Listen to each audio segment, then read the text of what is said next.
要將呢段話分享俾你愛嘅人。愛本身就有嘈唔完嘅交同生唔完嘅氣，嘈交還嘈交，鬥氣還鬥氣。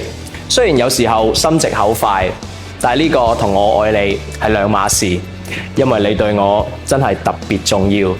有一句話係咁講嘅，冇天生就合適兩個人，愛係磨合我哋嘅。每一次爭吵都會幫助我哋行得更遠，而唔係走散。新鮮感都會過去嘅，會有煩心嘅時候，但係有人會選擇繼續相伴，有人會選擇分道揚鑣。你可以無數次咁向我確認我對你嘅愛意，但係你一定要知道，只要有你嘅選擇裏面，我只會選擇你。遇到問題，我哋都要大大方方咁樣去表達自己，唔好冷冷冰冰，亦都唔好喺情緒上頭嘅時候講反話。各退一步，互相包容，輪流低頭一齊去解決問題，而唔係俾問題解決。如果我哋嘈交1萬次，咁我哋就和好10001次。